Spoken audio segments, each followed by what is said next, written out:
अपना टॉपिक है बच्चा एल्डिहाइड, कीटोन एंड कार्बोक्सिलिक। देखो जहां से हमारी ऑर्गेनिक केमिस्ट्री 12th की स्टार्ट हुई थी, याद करो सबसे पहला चैप्टर था हेलो एल्केन हेलोरीन्स। हेलो एल्केन हेलोरीन्स के बाद हमारे पास कौन सा चैप्टर आया था?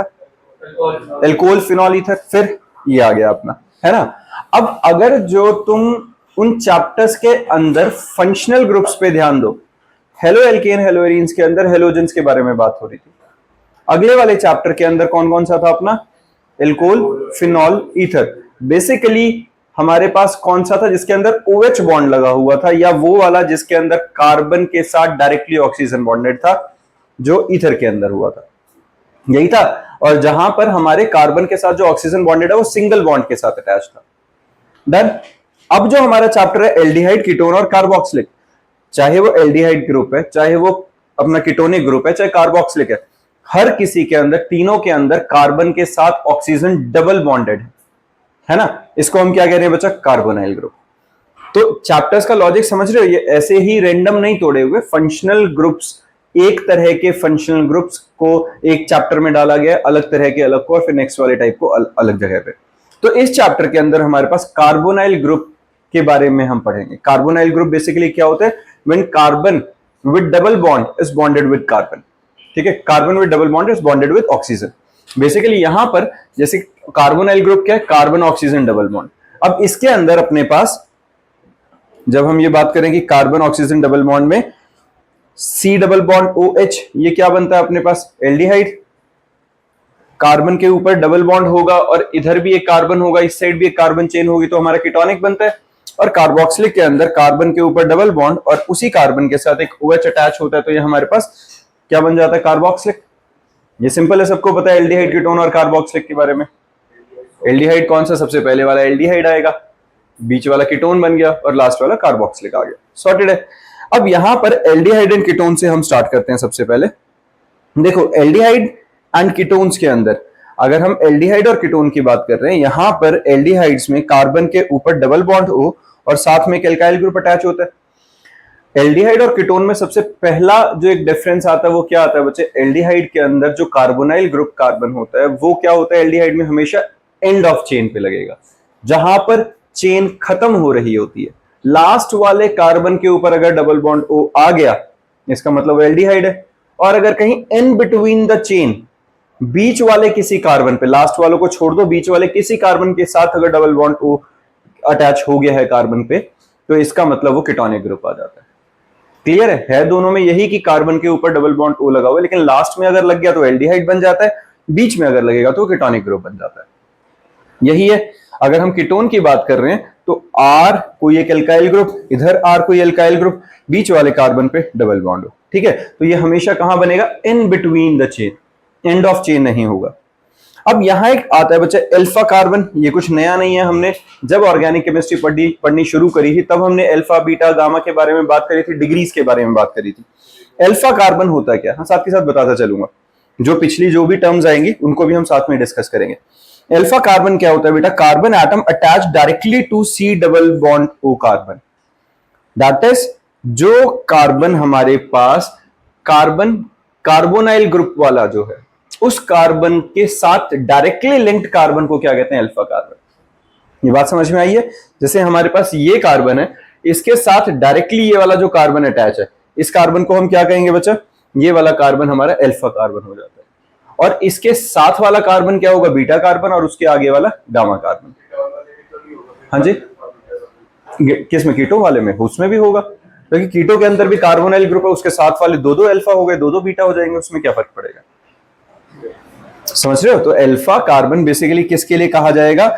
Carbon atom attach directly to carbonyl carbon. Clear है? बीटा कौन सा होगा? उसके साथ वाला beta carbon next to alpha carbon and so on, alpha beta gamma चलते रहेंगे इस तरीके से। ठीक है ना? ये बात समझ में आ गई है बीटा और गामा की।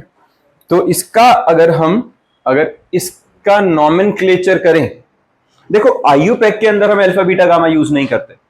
आईयूपैक के अंदर हम क्या यूज करते हैं? 1 2 3 करके नंबरिंग स्टार्ट करते हैं। अगर मैं इसके आईयूपैक के अकॉर्डिंगली नॉमेनक्लेचर करूं तो कहां से शुरू होगी गिनती? यहां से 1 2 3 4, थर्ड कार्बन पे ब्रोमीन लग गया तो 3 ब्रोमो मेथ प्रोब्यूट ब्यूटेनल, है ना। लेकिन अगर मैं कॉमन नेमिंग के अकॉर्डिंगली करूं तो क्या लिख दूंगा, बीटा ब्रोमो ब्यूटाइल एल्डिहाइड। ये क्या है, कॉमन नेमिंग। अब कॉमन नेमिंग में हम करते क्या है, जो मेन हमारे पास फंक्शनल ग्रुप होता है वो लास्ट में लगता है और बाकी कार्बन की चेन एल्काइल ग्रुप की तरह लगेगी। और इसमें नंबरिंग नहीं कर रहे हैं हम, क्या करते हैं, या तो हम डिग्री के अकॉर्डिंगली बताते हैं, प्राइमरी सेकेंडरी टर्शियरी बताते हैं, या फिर अल्फा बीटा और गामा की टर्म्स में बताएंगे। तो यहां पर इस कार्बोनाइल कार्बन के रिस्पेक्ट में बीटा कार्बन पे ब्रोमो लगा है, तो सबसे पहले क्या किया, बीटा पोजीशन ब्रोमो के लिए जस्टिफाई कर दी। और फिर एल्काइल्स कितने हैं, मिथाइल इथाइल प्रोपाइल ब्यूटाइल, तो ये क्या हो गया, ब्यूटाइल एल्डिहाइड। समझ में आई ये बात। तो हमारे पास बीटा ब्रोमो ब्यूटाइल एल्डिहाइड इसका नाम हो गया। ये कॉमन नेमिंग है, आईयूपैक नहीं है, पता है ना सबको ये वाला। इसके बाद हमारे पास है, जैसे यहां पर देखो, अब कीटो है, ये कीटोनिक ग्रुप है, इसके ऊपर सी डबल बॉन्ड O लगा हुआ, तो इधर भी अल्फा और इधर भी अल्फा। वो अल्फा डैश सिर्फ ये बताने के लिए कि एक उस साइड है और एक इस साइड है, ठीक है। और यहाँ पे हमारे पास क्लोरीन लगा हुआ, तो इसका नाम क्या होगा, देखो इधर भी क्लोरीन है इधर भी क्लोरीन है, तो इसका नाम हमने क्या रखा है, alpha alpha dash dichloroacetone.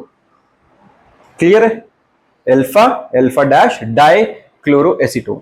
Alpha इस कार्बन के लिए और अल्फा डैश मतलब अल्फा इस कार्बन के लिए, अल्फा डैश इस कार्बन के लिए, डाइक्लोरो दोनों क्लोरीन लगे हुए थे, और एसीटोन हमारा इस पूरे कार्बन के साथ लगे हुए डबल बॉन्ड O वाले तीनों कार्बन के ओवरऑल मिला जुला को कहते हैं। समझ रहे हो ना। देखो अपना दो कार्बन के ऊपर तो कभी भी कीटोनिक ग्रुप लग ही नहीं सकता।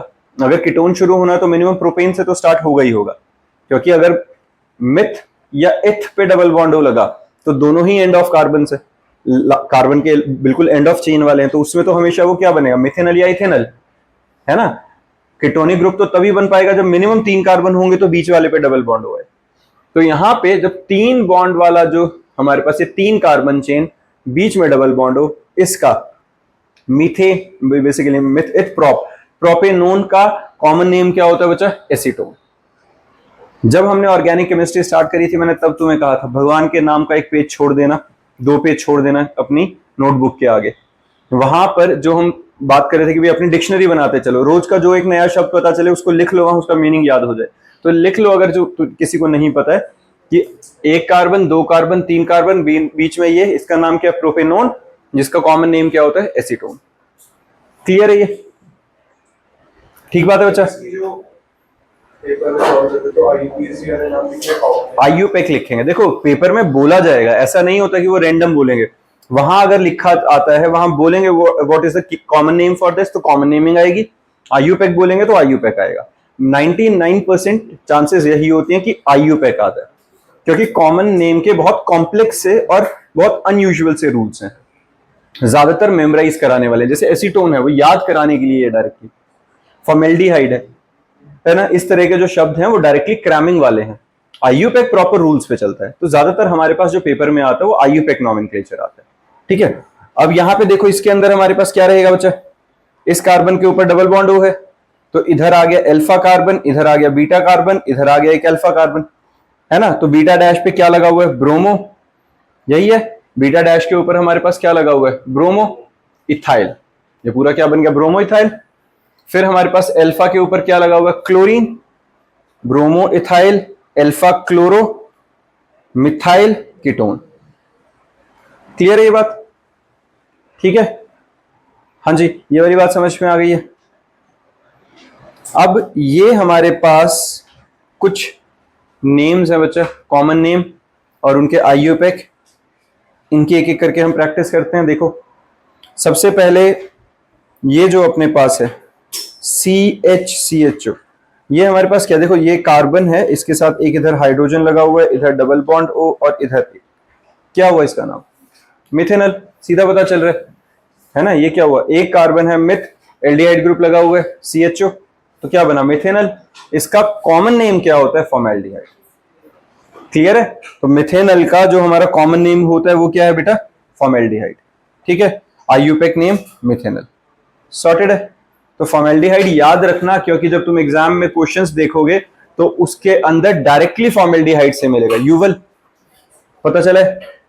फॉर्मेल्डिहाइड क्या रहेगा, डायरेक्टली वहां पे अगर फॉर्मेल्डिहाइड है तो पता होना चाहिए वो मिथेनल के रेफरेंस में बात कर रहे हैं। ऐसे ही CH3CHO, ये क्या है, क्या है ये, इथेनल, है ना। ये क्या है, इथेनल, इसका डायरेक्ट नाम क्या है, एसिटाइल्डिहाइड। Acetyl aldehyde. ये एसिड बेसिकली किस टाइम पे यूज करते हैं कॉमन नेमिंग में? 2 कार्बन के लिए, ठीक है। एक पे एल्डिहाइड लगा हुआ है और एसिड हमारा 2 कार्बन की चेन को बता रहा है, तो एसिड एल्डिहाइड है ये, क्लियर है। फिर हमारे पास आता है यहां से, अब कार्बन की चेन बड़ी होनी शुरू हो गई है, तो हमारे पास जिस कार्बन के ऊपर एल्डिहाइड ग्रुप लगा उसके साथ वाला कार्बन अल्फा, अल्फा के ऊपर मिथाइल ग्रुप लगा हुआ है, तो हम क्या लिखेंगे? Alpha methyl. और टोटल कार्बन कितने हैं यहां गिनो? 1 2 3 4। हाँ जी, बीटा का करेंगे क्या? बीटा पे कोई फंक्शनल ग्रुप लगा नहीं हुआ, मैं जबरदस्ती क्यों लिखूं? मेरे पास जो कार्बन है उसके साथ वाले अल्फा कार्बन पे अल्काइल ग्रुप है, तो मैं बीटा गामा के बारे में क्यों बात करूं? ऑब्वियसली बीटा तो है ही, अल्फा के साथ वाला कार्बन बीटा, उसके साथ वाला गामा है, पर जो फंक्शनल ग्रुप लगा हुआ है, अल्काइल ग्रुप लगा हुआ है, वो तो अल्फा पे है। तो मैं क्या बताऊंगा यहाँ पे कि अल्फा पर मिथाइल लगा है, टोटल ओवरऑल 4 कार्बन है, दैट इज ब्यूटाइल, ठीक है। तो ये हमारे पास हुआ ब्यूटाइल एल्डिहाइड, क्लियर है ये? डन है। इसका जो आईयूपैक रहेगा वो क्या रहेगा? 2 मिथाइल ब्यूटेनल। समझ में आया बच्चा? इस तरीके से कर सकते हो हर बच्चे को ये 9। हाँ जी, ब्यूटाइरल आता है बच्चा, नाम ही ये है, ब्यूटाइरल ही होता है बच्चा। जब इसमें कॉमन नेमिंग के अंदर हम 4 कार्बन के लिए लिखते हैं तो ब्यूटाइरल होता है, वो सिंपल ब्यूटाइल नहीं लिखते, ठीक है। ये हाँ जी, आईयूपैक तो मैं बता ही रहा हूँ, आईयूपैक तो बहुत ज्यादा लॉजिकल है। ऐसा नहीं कि ये कॉमन नेम लॉजिकल नहीं है, बट कॉमन नेमिंग में याद करना ज्यादा है, क्रैमिंग ज्यादा है, इसके अंदर रूल्स कम है। आईयूपैक में तो हर एक छोटी छोटी चीज के लिए रूल है, ठीक है। जैसे यहाँ पे अगर हम बात करें आईसो की, तो आईसो का मतलब क्या हुआ? ब्रांचिंग हो गई है। आईयूपैक के अंदर हम प्रॉपर बताते हैं किस तरीके से कहाँ कहाँ पे ब्रांचिंग कैसे चल रही है, क्लियर है ये? हर बच्चे को बच्चे ये आईयूपैक और कॉमन नेमिंग की प्रैक्टिस करके आनी है। नेक्स्ट लेक्चर में अगर किसी को नहीं आ रहा होगा, कुछ इश्यू होगा तो बता देना, पहले यहीं से डिस्कस करना स्टार्ट करेंगे, ठीक है। अब आता है अपने पास रेजोनेंस ऑफ कार्बोनाइल ग्रुप। देखो कार्बोनाइल ग्रुप में हमारे पास होता है क्या? कार्बोनाइल ग्रुप का अपने को पता है क्या? कार्बन के साथ डबल बॉन्डेड O है, तो कार्बोनाइल ग्रुप के अंदर अपने पास ये पता है अपने को, जो कार्बन है और ऑक्सीजन का बॉन्ड है ये पोलर बॉन्ड रहेगा। पोलर समझ में आता है सबको क्यों है? इलेक्ट्रोनेगेटिविटी के डिफरेंस की वजह से, डेल्टा नेगेटिव डेल्टा पॉजिटिव। हाँ जी, अब बोलो, अभी वहीं तो शुरू कर रहे हैं, अभी बताता हूं। तो पोलैरिटी वाला कंसेप्ट समझ में आ गया। पोलैरिटी क्या होती है बेटा? जिसके अंदर इलेक्ट्रोनेगेटिविटी डिफरेंस की वजह से इलेक्ट्रॉन क्लाउड एक एटम की तरफ ज्यादा शिफ्ट हो जाएगा बॉन्ड के अंदर, तो जिसपे इलेक्ट्रॉन क्लाउड ज्यादा आएगा उस पर डेल्टा नेगेटिव, और जिसके पास से जाएगा उसके ऊपर डेल्टा पॉजिटिव। अब ये पोलैरिटी आ गई है। मेन आता है, जैसे इसने कहा बच्चे ने कि भाई रेजोनेंस क्या है। रेजोनेंस बेसिकली क्या होता है? जिस टाइम पे कोई भी एक मॉलिक्यूल है या कंपाउंड है, कोई एक सिंगल स्ट्रक्चर उस कंपाउंड की सारी प्रॉपर्टीज को जस्टिफाई ना कर पाए, तो अलग अलग स्ट्रक्चर्स होंगे जो उसे जस्टिफाई कर रहा होगा। अब उसमें होगा क्या? सिर्फ बॉन्ड की शिफ्टिंग है, या थोड़े बहुत कई बार ऐसा होता है कि एक एटम इधर की जगह दूसरी जगह लग गया। अब वो रेजोनेंस क्या होगा? Resonance is the phenomena of basically justification of all the properties by different structures. अब जैसे सिंपल एग्जांपल अगर हम बात करें स्ट्रक्चर्स का हो या कि बॉन्ड अरेंजमेंट का हो, बेंजीन का एग्जांपल लो। बेंजीन के अंदर हमारे पास क्या होता है? ऑल्टरनेट पोजीशन पे डबल बॉन्ड होते हैं, लेकिन ये ऑल्टरनेट फिक्स तो नहीं है। हो सकता है ये वाले ऑल्टरनेट यहां से शुरू हो जाते कि नहीं, तो ये वाला भी उतना ही ठीक है जितना पहले वाला था। तो ठीक कौन सा है फिर? अब दोनों के दोनों ठीक है, तो इन दोनों को मिला जुला के एक्चुअल में क्या करते हैं? कुछ प्रॉपर्टीज को ये बेटर एक्सप्लेन करता है, कुछ प्रॉपर्टीज को इससे पहले वाला बेटर एक्सप्लेन करता है। तो इन दोनों को मिला जुला के हम क्या कहते हैं कि एक्चुअल में जो इलेक्ट्रॉन्स है ना, वो ऐसे होते ही नहीं है। वो कैसे होते हैं? वो तो हर जगह पे घूम रहे हैं ना। इसका लॉजिक समझना, रेजोनेंस का एक्चुअल फिनोमेना क्या है। जब हम बात कर रहे हैं रेजोनेंस की, तो रेजोनेंस हुआ या हाइपर कॉन्जुगेशन हुआ, मिलती हुई सी चीज है। जैसे कि एग्जांपल के तौर पे लगाओ, ये बॉल है मेरे पास, कैच कर, वापस दो। अब ये देखो, ये जो बॉल है हमारे पास, अब अगर कोई एक बच्चा फोटो क्लिक करता है तो ये बॉल इस टाइम पे उसे मेरे पास दिखेगी, दूसरे फ्रेम में क्लिक करी तो उसके पास दिखी। अब गलत कौन सा फ्रेम है? कोई भी नहीं है ना। तो स्टेबिलिटी कब आ रही है? अगर किसी एक के पास इलेक्ट्रॉन क्लाउड ज्यादा हैं, तो किसी भी बाहर से इलेक्ट्रोफाइल का अटैक करना उल्टा ज्यादा आसान हो जाता है, रिएक्टिविटी कम हो जाती है इतने ज्यादा नेगेटिव को संभाल के रखने में। समझदारी नहीं है कि हम शेयर करते रहे चार्ज को। तो जब वो इलेक्ट्रॉन क्लाउड, और इलेक्ट्रॉन्स का मतलब ये थोड़ी ना कि डॉट है वहां पे, इलेक्ट्रॉन्स क्या है? इलेक्ट्रॉन्स बेसिकली कॉन्टिन्यूअसली मोशन में है। वही इलेक्ट्रॉन्स इस कार्बन के साथ भी शेयर हो सकते हैं, इसके साथ भी शेयर हो सकते हैं, हो सकते हैं कि नहीं एक ही कंपाउंड के अंदर, वो कॉन्टिन्यूसली रोल कर रहे हैं, घूम रहे हैं, इधर उधर रोटेट कर रहे हैं। तो रोटेट होते हुए डिफरेंट डिफरेंट कार्बन के इन्फ्लुएंस में उनके न्यूक्लियस के अराउंड घूमते हैं। जब एक इलेक्ट्रॉन क्लाउड इधर भी घूम रहा है और इधर भी घूम रहा है, तो हम क्या करें, वो कहां एग्जिस्ट कर रहा है, किसी स्ट्रक्चर के अकॉर्डिंगली हम घूमता हुआ तो नहीं दिखा सकते, तो या तो इधर दिखा दो या फिर इधर दिखा दो।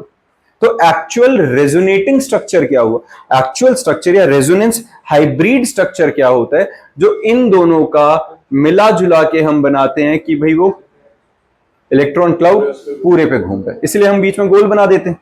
इस फिनोमिना को हम क्या कहते हैं, रेजोनेंस। और ये हाईली स्टेबल होता है कंपैरेटिवली, जितने भी रेजोनेटिंग स्ट्रक्चर्स हैं उनमें सबसे ज्यादा स्टेबल ये होता है। क्लियर है। अब कार्बोनाइल ग्रुप के अंदर ये रेजोनेंस कहां से आया, कार्बोनाइल के अंदर यहां डेल्टा नेगेटिव, यहां डेल्टा पॉजिटिव, पोलर बॉन्ड है।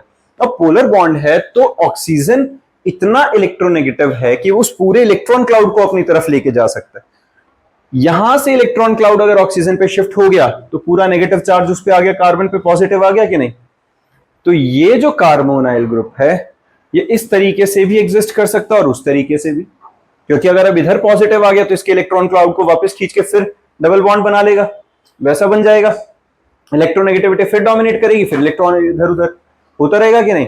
अब जैसे वो बॉल लेके ही बैठ गया लेकिन मैं टिकने नहीं दूंगा, वापस दो भाई साहब, तो ये क्या हुआ, अब वापस से स्ट्रक्चर बना, फिर मैंने दे दी उसे। ठीक है, तो ये होता क्या जा रहा है कि इलेक्ट्रॉन कभी तो दोनों के बीच में शेयर हो रहा है, कभी एक के साथ रुक जा रहा है। तो ये रेजोनेटिंग स्ट्रक्चर्स हो गए, ये रेजोनेंस हो गया है, जिसके अंदर हमारे पास क्या रहेगा कि कार्बन और ऑक्सीजन का बॉन्ड कभी सिंगल बॉन्ड की तरह और कभी डबल बॉन्ड और पोलैरिटी के साथ दिख रहा है हमें। क्लियर है ये जो नेगेटिव वाले हैं फिर डोनेट नहीं कर सकते, क्या किसको डोनेट करेगा बाहर, हाँ और देखो किसको डोनेट करेगा, लेकिन बाहर वाले को, किसी को, तो हाँ ऑब्वियसली फिर न्यूक्लियोफाइल की तरह काम करेगा। इसके ऊपर इतना सारा नेगेटिव चार्ज है, इलेक्ट्रॉन क्लाउड है, कैसे न्यूक्लियोफाइल को अट्रैक्ट करेगा अपनी तरफ, ये उसको दे देगा इलेक्ट्रॉन क्लाउड, उसी की वजह से तो कार्बोनाइल ग्रुप की रिएक्टिविटी बढ़ेगी फिर। क्लियर है ये। Carbonyl carbon is an electrophilic, carbonyl carbon, ये जो हमारे पास कार्बन है ये क्या है हमारे पास, इलेक्ट्रोफिलिक। इलेक्ट्रोफिलिक क्या होता है, something which is attracted towards negative charge, क्योंकि इसके ऊपर पॉजिटिव आ गया, पॉजिटिव आ गया तो जाहिर सी बात है किसी भी इलेक्ट्रोफाइल को अपनी तरफ अट्रैक्ट कराएगा, दूसरे कंपाउंड के इलेक्ट्रॉन को भी बिल्कुल करेगा। अगर कोई इलेक्ट्रोफाइल आएगा, अब मान लो कोई इलेक्ट्रोफाइल आता है जिसके पास इलेक्ट्रॉन्स है, वो आके इस कंपाउंड की तरफ आएगा, तो उसके लिए सबसे ज्यादा अच्छी साइट कौन सी अटैक करने के लिए, ऑक्सीजन या कार्बन, जाहिर सी बात है कार्बन, क्योंकि कार्बन के पास पॉजिटिव चार्ज है, कार्बन के ऊपर पॉजिटिव चार्ज है तो नेगेटिव वाला आके उसके साथ अटैक करेगा। और जो इलेक्ट्रॉन्स को अपने पास आने दे रहा है या खुद नेगेटिव की तरफ अट्रैक्ट हो रहा है वो क्या होता है, इलेक्ट्रोफाइल, है ना। और जो इलेक्ट्रोफाइल होता है वो क्या होता है, ल्यूइस एसिड। ल्यूइस एसिड क्या होता है, something which have the tendency to accept a pair of electron, क्योंकि इसका इलेक्ट्रॉन पेयर तो उधर चला गया, जो इसने यहां बीच में एक इलेक्ट्रॉन ऑक्सीजन के साथ शेयर किया हुआ था वो तो ऑक्सीजन ले गया, तो इसके पास टेंडेंसी है दो इलेक्ट्रॉन्स को एक्सेप्ट करने की शेयरिंग के अंदर, तो ये ल्यूइस एसिड की तरह काम करेगा। और जो हमारे पास कार्बोनाइल ऑक्सीजन है वो क्या कैसे काम करेगी बच्चे, it is a nucleophile which is Lewis base, क्योंकि उसके पास एक एक्स्ट्रा इलेक्ट्रॉन क्लाउड पड़ा है किसी बाहर वाले के साथ शेयर करने के लिए। क्लियर है ये वाली बात समझ में आ गई। तो एक तरह से हमारा जो कार्बोनाइल ग्रुप है वो इलेक्ट्रोफाइल और न्यूक्लियोफाइल दोनों का कॉम्बो बन गया, है ना। वो इलेक्ट्रोफाइल को भी अट्रैक्ट कर सकता है और न्यूक्लियोफाइल को भी अट्रैक्ट कर सकता है। कहानी सिर्फ ये है कि अगर इलेक्ट्रोफाइल आएगा तो कार्बन पे आएगा, न्यूक्लियोफाइल आएगा तो ऑक्सीजन पे आके जुड़ेगा। Clear. Carbonyl compounds have sustained dipole moment and one polar than ether and are polar than ether, ये अपने को पता चल गया है। ऑब्वियसली डाइपोल मोमेंट ज्यादा रहेगा क्योंकि ईथर क्या होता है, आरओआर में ऑक्सीजन इधर है, इधर एल्काइल ग्रुप है, इधर एल्काइल ग्रुप है, ऑक्सीजन दोनों के पास से इलेक्ट्रॉन क्लाउड कितना ही खींचेगा, दोनों के पास से खींचेगा भी, तो कंपैरेटिवली पोलैरिटी कैंसिल आउट ज्यादा होती है। लेकिन इसके अंदर इस टाइप का नहीं है, इस टाइप के अंदर एक ऑक्सीजन ऊपर की साइड है, एक ही कार्बन से इलेक्ट्रॉन क्लाउड खींचना है, तो अच्छा खासा डाइपोल मूवमेंट रहेगा और पोलर कंपाउंड रहेगा ये। ठीक है। अब आती है प्रिपरेशन एल्डिहाइड एंड कीटोन्स की। देखो सबसे पहले आता है बच्चे एल्कोहल से। एल्कोहल्स हमारे पास क्या है, एल्कोहल के अंदर OH ग्रुप लगा हुआ है। अगर यहां से हाइड्रोजन को हटा दें और O डबल बॉन्ड में चला जाए तो क्या होगा, रिमूवल ऑफ हाइड्रोजन का मतलब तो ऑक्सीडेशन होती है सीधी सीधी, यही होता है। अगर मैं by the oxidation of alcohol, मैं एल्कोहल्स जो हैं हमारे पास 1 डिग्री एल्कोहल है, ऑक्सीडेशन कराते हैं इसको K2Cr2O7 और H2SO4 की प्रेजेंस में, तो RCHO प्लस वाटर लिबरेट होता है और एल्डिहाइड की फॉर्मेशन हो जाती है। ये क्लियर है? हमने ये क्या किया बच्चे, जो हमारे पास 1 डिग्री अल्कोहल्स हैं, नेसेंट ऑक्सीजन ऑब्वियसली बीच में 1-2 स्टेप्स आएंगे नेसेंट ऑक्सीजन को क्रिएट करने की, अदरवाइज नेसेंट ऑक्सीजन के साथ हमने रिएक्ट कराया इन द प्रेजेंस ऑफ K2Cr2O7, तो ये ऑक्सीडाइज होकर क्या बन गया हमारे पास एल्डिहाइड। 1 डिग्री अल्कोहल से एल्डिहाइड के फॉर्मेशन। और अगर हमारे पास क्या है, ये यहाँ पे देखो, अब ये जो कार्बन है इधर एक एल्काइल ग्रुप, इधर एल्काइल ग्रुप, सेम वही नेसेंट ऑक्सीजन के साथ K2Cr2O7H2SO4 की प्रेजेंस में, तो ये क्या बन गया कीटोन। 1 डिग्री था तो एल्डिहाइड बन रहा था, 2 डिग्री है, 3 डिग्री है, वो क्या बन रहा है, कीटोन बन रहा है। हाँ याद रखना बेटो, K2Cr, इसको चेंज नहीं कर सकते, तो K2Cr2O7 क्या आंसर, ऑक्सीडाइजिंग एजेंट स्ट्रॉन्ग होना चाहिए। हाँ जी, K2Cr2O7 ही ऑक्सीडाइजिंग एजेंट है बच्चा। हाँ जी, KMnO4 डाल दो, वाटर रिमूव कर रहा है वो बेसिकली। हमारे पास देखो, अगर जो K2Cr2 नहीं डालोगे, K2Cr2O7 या KMnO4 दो है ना हमारे पास स्ट्रॉन्गेस्ट एजेंट जो ऑक्सीडाइजिंग एजेंट है, दोनों में से कोई डाल दो, तो वो जो ऑक्सीडाइजिंग एजेंट होगा वही तो हेल्प करेगा इसकी ऑक्सीडेशन कराने में, वरना ये ऑक्सीजन के साथ रिएक्ट ही क्यों करेगा, एक स्टेबल कंपाउंड है अच्छा खासा। ठीक है, तो हमें वहां पर ऑक्सीडाइजिंग एजेंट डालना पड़ेगा जिसकी प्रेजेंस में उसकी ऑक्सीडेशन होगी और एल्डिहाइड और कीटोन की फॉर्मेशन होगी। क्लियर है बच्चा? फिर आता है by catalytic dehydrogenation of alcohol. Catalytic dehydrogenation में क्या है, देखो 1 डिग्री अल्कोहल है, कॉपर की प्रेजेंस में हमने हीट किया, एल्डिहाइड की फॉर्मेशन हो गई, हाइड्रोजन लिबरेट हो गया। डिहाइड्रोजिनेशन, रिमूवल ऑफ हाइड्रोजन, सीधी कहानी है, रिमूवल ऑफ हाइड्रोजन होगा। हाँ जी, कॉपर और कौन सा कोई मेटल ऐड करो जिसकी प्रेजेंस में निकलेगा। हमारे पास क्या चाहिए, हमें डी ब्लॉक एलिमेंट चाहिए ना जिसके सरफेस पे आके रिएक्ट करे, कोई तो चाहिए, कॉपर हमने डाल दिया। कौन सा डालोगे, मतलब majority of the time copper डालो, रिएक्टिव स्पीशीज अच्छा खासा रिएक्ट करेगा, लास्ट में यूं का यूं बच जाएगा हमारे पास। कैटालिटिक एक्शन के लिए कॉपर बेस्ट है इसमें। क्लियर है? अगर हमारे पास ये है 2 डिग्री अल्कोहल, 2 डिग्री के अंदर हमारे पास क्या, कॉपर की प्रेजेंस में वही 573 पे हीट किया तो कीटोन की फॉर्मेशन हो गई। क्लियर है बच्चा? डन। बच्चे कॉपर नहीं होगा तो कैटलिस्ट कौन काम करेगा? अगर हम चाहते हैं कि इसकी हमें कैटालिटिक डिहाइड्रोजनेशन करानी है तो खुद तो नहीं करेगा ना, सिर्फ हीट करने से, किसी की प्रेजेंस में कराना है तो उसकी प्रेजेंस के लिए हमें क्या डालना पड़ेगा, वहां की कैटलिस्ट डालना पड़ेगा। कैटलिस्ट के लिए बेस्ट कौन से होते हैं, डी ब्लॉक एलिमेंट्स, जो हाईली रिएक्टिव मतलब रेडियो एक्टिव वाले लेवल पे ना हो, तो उसके अंदर हमारे पास कॉपर बेस्ट रहता है, इसीलिए नहीं होएगी। नहीं, कैटलिस्ट के बिना रिएक्शन फिर 10 साल थोड़ी हीट करते रहेंगे। कैटलिस्ट का मेनली काम क्या है, कैटलिस्ट का काम यही है ना कि रिएक्शन को प्रोसीड करवाना फास्ट तरीके से, रेट ऑफ रिएक्शन इंक्रीज कर देना। अगर हम ये कहने कि नहीं वो हो ही जाएगा, हो ही जाने में तो फिर बॉडी में एंजाइम्स की क्या जरूरत है, खाना पच ही जाएगा देर सवेर, 10 साल 15 साल 20 साल में कभी ना कभी। लेकिन इसका मतलब ये थोड़ी ना कि वो प्रोसेस हम कहें कि ना होने दो, वो नाम मात्र रह गया फिर। तो अगर कैटलिस्ट होगा तो वो रिएक्शन जल्दी प्रोसीड करेगा। फ्रॉम कार्बोक्सिलिक एसिड, क्या फिर क्या हो जाएगा, कि रिसोर्सेस बचेंगे पर हम मर भी तो जाएंगे, एनर्जी कहाँ से आएगी, खाना डाइजेस्ट नहीं हो रहा है, ब्रेक नहीं हो रहा है, अंदर कुछ भी एनर्जी आ ही नहीं रही है, बड़े में ऐसे ही। चलो, फ्रॉम कार्बोक्सिलिक एसिड, बच्चा देखो अब जरा, कार्बोक्सिलिक एसिड में अपने पास क्या है, ये हमारे पास फॉर्मिक एसिड है ना। फॉर्मिक एसिड कब कह रहे होते हैं, देखो C डबल बॉन्ड OH, यही है अपने पास C डबल बॉन्ड OH।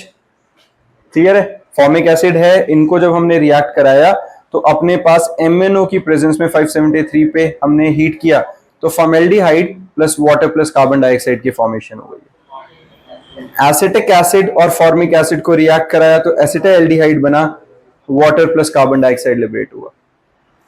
ये याद रखने हैं बच्चे रिएक्शंस। बच्चे ऑक्सीडाइजिंग एजेंट है, ये बात समझ में आ गई है। ये कार्बोक्सिलिक एसिड के लिए हो गया। फिर by dry distillation of calcium salt and fatty acids, calcium salt, calcium formate, heat किया, फॉर्मेल्डिहाइड बन गया। ड्राई डिस्टिलेशन है, सीधा सीधा हीट करेंगे, उसके अंदर से अपना कैल्शियम कार्बोनेट सेपरेट आउट हो गया और फॉर्मेल्डिहाइड की फॉर्मेशन हो गई है। यहां पर है कैल्शियम एसीटेट, कैल्शियम एसीटेट जो हमारे पास है, सिर्फ और हाँ जी, पिछले वाले रिएक्शन में जो फॉर्मिक एसिड पे एमएनओ डाला था उसमें दो बार फॉर्मिक एसिड दिया। 2 बार फॉर्मिक दोनों आपस में ऐड करके ही तो एसिटाल्डिहाइड बनाएंगे। एक अकेला बनाएगा कैसे? अगर मेरे पास यहाँ पे मैं 2 बार फॉर्मिक एसिड नहीं ले रहा हूँ तो रिएक्ट करेंगे कैसे? वो फॉर्मिक एसिड आपस में ही रिएक्ट करके वो डबल बॉन्ड वाला बना रहे हैं और वहां से हमारे पास वाटर और कार्बन डाइऑक्साइड लिबरेट हो रहा है। वो तो बैलेंस करते हुए ट्वाइस लिख दो, वैसी ही बात है। ठीक है, अब ये है हमारे पास कैल्शियम एसीटेट, कैल्शियम फॉर्मेट के साथ हमने जब रिएक्ट कराया है, हीट किया, एसिटाल्डिहाइड की फॉर्मेशन हो गई, twice of calcium carbonate liberate हुआ। ये लिख लिख के रिएक्शंस याद करने हैं बच्चे। कैल्शियम एसीटेट हीट किया, एसीटोन की फॉर्मेशन हुई, कैल्शियम कार्बोनेट सेपरेट आउट हो गया। अब है फ्रॉम हाइड्रोकार्बन्स। हाइड्रोकार्बन्स में हमारे पास आता है by reductive ozonolysis of alkenes. Reductive ozonolysis of alkenes में क्या है? इथीन है जैसे, इसको हमने O3 की प्रेजेंस में CH2Cl2 के साथ, मतलब इनकी प्रेजेंस में हमने जब रिएक्ट कराया तो यहाँ पर बीच में प्रोसेस आता है अपने पास, ये वाला जो ओजोनाइड बनाने वाला होता है। इसके अंदर होता है क्या है? जो अपने पास ऑक्सीजन है ओजोन वाला, मतलब O3 था, कार्बन, एक कार्बन इस साइड, एक कार्बन इस साइड, इससे रिएक्ट करेगा। हमारे पास Zn और H2O की प्रेजेंस में ZnO2, ZnO निकल जाएगा, जिंक ऑक्साइड सेपरेट आउट हो जाएगा और C double bond OH formaldehyde की हमारे पास फॉर्मेशन हो जाती है। सर CH2Cl2 की क्या नीड है, क्योंकि O3 वैसे हाईली रिएक्टिव बच्चा O3 हाईली रिएक्टिव है, लेकिन वो इथाइलिन ओजोनॉइड नहीं बनाएगा। अगर हमारे पास CH2Cl2 नहीं आएगा, इसके ना रिएक्शंस को अगर हम ब्रेक करके देखेंगे तो बीच में पता चलता है कि CH2Cl2 की प्रेजेंस में ही ये इस तरीके से ब्रेक करेगा, वरना ऑक्सीजन डायरेक्टली उसके साथ अटैच हो जाएगा, वो उस तरीके से रिएक्ट नहीं करेगा जैसा हमें चाहिए। बॉन्ड ब्रेक करने के लिए भी चाहिए हमें, सिर्फ ये नहीं है कि ओजोन रिएक्टिव है तो वो कुछ कर लेगा। स्ट्रक्चर भी बनाना है। ये वाला इंपॉर्टेंट है बच्चा, ये एग्जाम में डायरेक्ट आ जाता है ओजोनोलिसिस वाला। ये जो रिडक्टिव ओजोनोलिसिस ऑफ एल्कीन है, ये डायरेक्ट पेपर में यूं का यूं रिएक्शन लिखा आता है। अब है हमारे पास जैसे ब्यूटुइन ओजोन के साथ रिएक्ट करा CH2Cl2 की प्रेजेंस में, तो ब्यूटाइलिन ओजोनाइड बना, Zn की प्रेजेंस में ZnO निकल जाएगा वहां से और एसिटाल्डिहाइड हमारे पास फॉर्म हो जाएगा। ठीक है, अब है कौन से वाले में? एसिटाल्डिहाइड में। इसके अंदर हाँ ये कीटोनिक कैसे है, लेकिन लास्ट कार्बन है बेटा, इधर CH3 है, इधर कार्बन है, डबल बॉन्ड O और H। कीटोन कहाँ है? एसिटाल्डिहाइड है इस वाले, इसके लिए बोल रहे हो ना? हाँ तो एल्डिहाइड तो है, कीटोन कहाँ है? कीटोन कहाँ है इसके अंदर? नहीं, वो भी फॉर्मेल्डिहाइड के लिए ही है। तो इसमें कीटोन कैसे बनेगा? कहाँ बनेगा? एसीटोन आगे बन रहा है, अब ये देखो, अब देखो यहाँ पे 2,3 डाइमिथाइल ब्यूटुइन, यहाँ देखो अभी बन जाएगा 2,3 डाइमिथाइल ब्यूटुइन को ओजोन के साथ CH2Cl2 की प्रेजेंस में रिएक्ट कराया तो हमारे पास ओजोनॉइड बना, इसमें बनेगा देखो। अब ओजोनॉइड के अंदर हमारे पास ऑक्सीजन के साथ ये वाला जो पार्ट निकलेगा, ये हमारे पास क्या बनाएगा? एसीटोन। ठीक है, तो इसमें हमारे पास एसीटोन की फॉर्मेशन हो गई। फिर है by hydration of alkynes. Hydration of alkyne में क्या होगा? एसिटाइलिन है, CH triple bond CH, water के साथ रिएक्ट कराया डाइल्यूट H2SO4 की प्रेजेंस में in the presence of mercury at 333 kelvin, तो एक अनस्टेबल कंपाउंड बना बीच में CH2CHOH। फर्दर उसका टॉटोमेरिज्म हुआ। टॉटोमेरिज्म में क्या होता है? रीअरेंजमेंट ऑफ बॉन्ड्स होते हैं, जहां पे स्टेबिलिटी ज्यादा है उसके हिसाब से, और वो एसिटाल्डिहाइड की फॉर्म में अपने आप को कंपाउंड की फॉर्म में प्रेजेंट कर देता है। क्लियर है? देखो बाय हाइड्रेशन ऑफ एल्काइल में यही कर रहे हैं। हाइड्रेशन का मतलब क्या हो? वाटर की प्रेजेंस में हम रिएक्ट करा रहे हैं, वाटर के प्रेजेंस में डाइल्यूट H2SO के साथ हमने रिएक्ट कराया इन the presence of mercury, heat किया हल्का सा, अनस्टेबल कंपाउंड बीच में फॉर्म हुआ CH2CHOH। अब ये जो है ये अनस्टेबल है, अगर इसको स्टेबिलिटी चाहिए तो जो ये बॉन्ड है ये यहाँ से ये OH ये शिफ्ट होना शुरू होएगा। टॉटोमेरिज्म में बेसिकली यही होता है, रीअरेंजमेंट ऑफ बॉन्ड्स होंगी, और रीअरेंजमेंट करके एसिटाल्डिहाइड की फॉर्म में हमें मिल जाता है। ठीक है, हाइड्रोजन ऊपर चला जाता है उसको छोड़ के। हाँ वो देखो ना, जो हाइड्रोजन है वो ऊपर चला गया, CH3 बन गया यहाँ पे, यहाँ कार्बन कार्बन के बीच में सिंगल बॉन्ड आया, और ये वाला जो है ये डबल बॉन्ड कार्बोनाइल की फॉर्म में आ गया। इसमें से बॉन्ड से पूरे हो या unstable? बॉन्ड पूरा होने से स्टेबिलिटी और अनस्टेबिलिटी का नहीं है ना, और भी बहुत सारे फैक्टर्स हैं जिसके अंदर स्टेबिलिटी अनस्टेबिलिटी आएगी। यहाँ पर हमारे पास CHOH, ये एल्कोहल ग्रुप यहाँ पे है, बेटर रहेगा अगर ये यहाँ जाए और ये डबल बॉन्ड के साथ इन्वॉल्व हो जाए। अगर वैसे भी देखें, यहाँ डबल बॉन्ड है, यहाँ ऑक्सीजन है, रिपल्सिव ज्यादा है, स्टेरिक हिंड्रेंस ज्यादा आ रही है, रिपल्शन ज्यादा आ रही है आपस में, जो इंटर इलेक्ट्रॉनिक रिपल्शन आएगी। अगर ये बॉन्ड यहाँ जाता है और ये बॉन्ड टूट के इसकी जगह कार्बन के साथ डबल बॉन्ड बनता है तो ज्यादा स्टेबल बनता है, सिमेट्रिक ज्यादा रहेगा। इसी तरीके से जैसे हमारे पास यहाँ प्रोपाइन है, हाइड्रोलिसिस करी, डाइल्यूट H2SO4 और मरकरी की प्रेजेंस में हीट किया, एक अनस्टेबल कंपाउंड बना। यहाँ पे क्या होगा, ये डबल बॉन्ड टूटेगा, OH यहाँ आया, ये वाला जो बॉन्ड है ये ब्रेक करेगा, हाइड्रोजन उठ के आएगा इधर CH3 और यहाँ डबल बॉन्ड O बन जाएगा, एसीटोन की फॉर्मेशन हो जाएगी। क्लियर है? मैं फिर बता रहा हूँ, देखो बच्चे ऐसा है, जितना मर्जी देखो वो याद नहीं रहने वाले हैं, इनको एक एक दो दो तीन तीन बार लिखना पड़ेगा तब जाके याद होंगे। और इसको हम ये वेट करेंगे कोई एक दिन आएगा जिस दिन हम सारे लिख लेंगे उस दिन याद हो जाएंगे, ऐसा नहीं है, सेम डे करना पड़ेगा। आज अगर हम 8-10 रिएक्शन या 20 रिएक्शन करते हैं तो कोशिश करो आज ही जाके इसे रिपीट कर लो, धीरे धीरे धीरे धीरे याद होने शुरू हो जाएंगे। सक्षम, टिक जाओ बेटा। फ्रॉम जेम डाइहैलाइड्स, जेम डाइहैलाइड्स क्या होते हैं हमारे पास, जिसके अंदर एक ही कार्बन के ऊपर दोनों हेलोजेंस लगे होते हैं, वो जेम डाइहैलाइड्स है। तो इसमें जेम डाइहैलाइड को सोडियम हाइड्रोक्साइड के प्रेजेंस में हमने रिएक्ट कराया, तो यहाँ पर CH3 CH2 CH double bond, मतलब सिंगल बॉन्ड OH और सिंगल बॉन्ड OH इधर कनेक्ट हुए। अब क्या हुई, इसकी वाटर रिलीज हुआ, यहाँ से वाटर रिलीज हुआ तो हमारे पास एसिटाइल्डिहाइड की फॉर्मेशन हो गई है। क्लियर है? वाटर कैसे रिलीज किया? बच्चे हीट कर दो, हमने लिखा नहीं हुआ, लो वैसे तो खुद रिलीज कर देता है ये, बट अगर जरूरत पड़ती है तो हाई थोड़ा बहुत टेम्परेचर इंक्रीज कर दो, वरना जरूरत नहीं पड़ती है, ये अपने आप वाटर रिलीज कर देता है। ये एक अनस्टेबल है बहुत ज्यादा, बीच में अनस्टेबल कंपाउंड है, यहाँ से H2O रिलीज होके वो एसिटाइल्डिहाइड की फॉर्मेशन करवाता है। क्लियर है? 2,2 डाइक्लोरोप्रोपेन, ये देखो जरा, 2,2 डाइक्लोरोप्रोपेन को हमने KOH के साथ रिएक्ट कराया, चाहे KOH ले लो या NOH ले लो, उससे फर्क नहीं पड़ेगा। तो हमारे पास यहाँ KCl लिबरेट हो जाएगा, अनस्टेबल डबल बॉन्ड, ये दो दो OH लग गए हैं अपने पास, H2O रिलीज होगा, एसीटोन की फिर फॉर्मेशन होगी हमारे पास। क्लियर है बच्चे यहाँ तक? बच्चे देखो, जेम डाइहैलाइड से जब हम रिएक्ट करा रहे हैं और मुझे एसीटोन की फॉर्मेशन करानी है, जेम डाइहैलाइड है, सीधा से किसी भी सोडियम हाइड्रोक्साइड या पोटेशियम हाइड्रोक्साइड के साथ रिएक्ट करा दो, अनस्टेबल बीच में बनेगा, ये जो दो OH लगे, एक यहाँ से OH हटेगा, वाटर लिबरेट हुआ और ऑक्सीजन के साथ डबल बॉन्ड बना लेगा। हाँ तो याद रखने पड़ेंगे, बिल्कुल रखने पड़ेंगे। क्लियर है बच्चा? अब जो हमने किए हैं ये प्रिपरेशंस ऑफ एल्डिहाइड और कीटोन्स का कॉम्बो था, अब हम सिर्फ एल्डिहाइड्स के बारे में